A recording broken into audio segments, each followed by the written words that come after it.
O, mae'n sicr bydd yn gêm galed ofnadw dywi, oherwydd roedd y gêm gynta ni'n eithriadol o galed ac os rhywbeth, roeddwn ni efallai chydig bach yn ffodus i ennill oherwydd bod ni wedi cael gymaint o fuddiant ac dilyn ni wedi cael, fyrach. Ond yn sicr bydd yr ail gêm yn eithriadol o galed ac mae'r bechgyn yn sylweddoli hyn. Falle i'r All Blacks gael eu twyllo i chwarae gêm agored yn y prawf cyntaf. Ydyn nhw'n debyg gwneud yr un peth y tro yma? Wel, yr ffaith bod wedi rhoi Brian Williams ar rasgell, hwyrach yn profi byddan nhw'n barod i redeg ar bêl.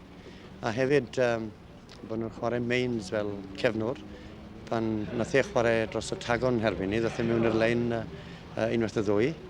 Ond mae'n amlwg nad nhw ddim yn hapus ar y gwaith yma roedd Fergie McCormack wedi bod yn aflwyddiannus iddyn nhw yn y prawf cyntaf.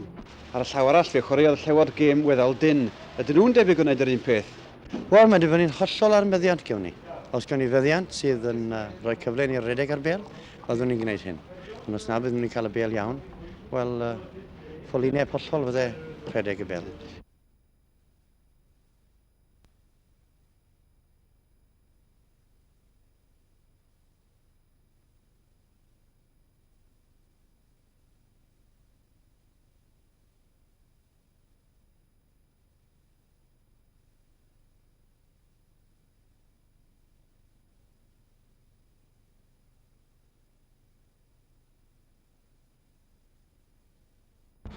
Wel, ar ôl y braf gyntaf, naturiol oedd meddwl y boes, ni wedi mynd tyma bach rhy'r rhwydd fi'n credu yn erbyn y Southland a Taranaki, 2 gêm galed.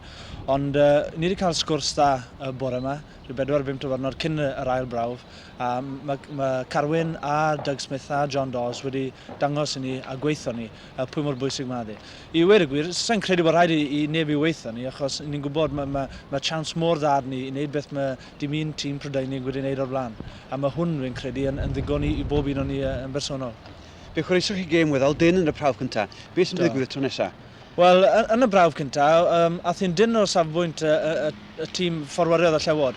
Ond llawer i wneud bod gyda'r crysiau o'n nhw yn llodd y bêl dda. A felly o'n i ffili wneud llawer on cico. Ond yn yr ail brawf nawr, naturiol, os gewn ni pêl tha da, bydd ni'n mynd i symud i.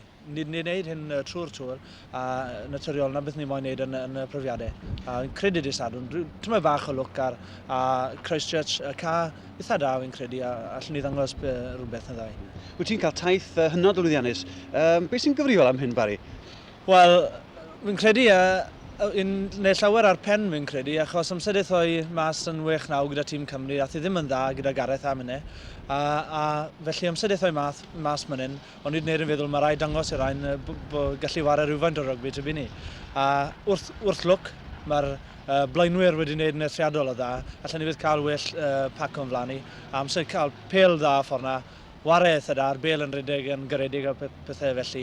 Mae wedi mynd, fel ti'n gwybod, mae'r pwyntiau ar y bord fi ni a mae'n dangos eitha da.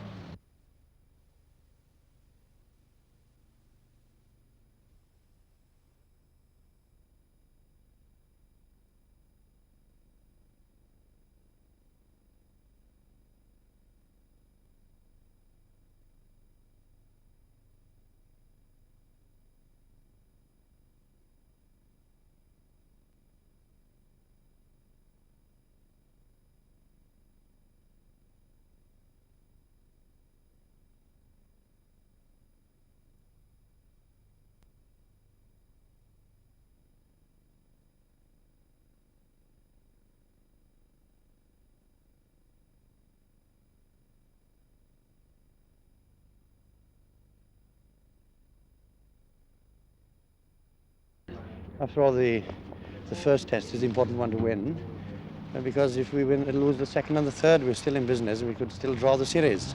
But having won the first, it is very much of a... But it's bound to be a hard match. Oh, inevitably. Will be a hard match. We know this. Every game, in fact, in New Zealand has been a hard, tough one.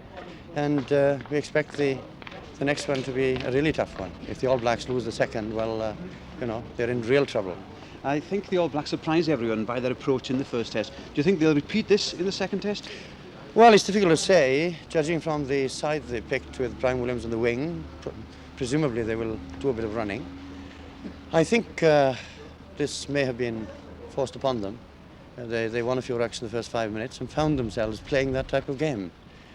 Had it been a quieter, one side sizing out the opposition the first 10 minutes, quarter of an hour of the game, their tactics might have been entirely different. But it was, I must say, a joy to me to see them running this ball.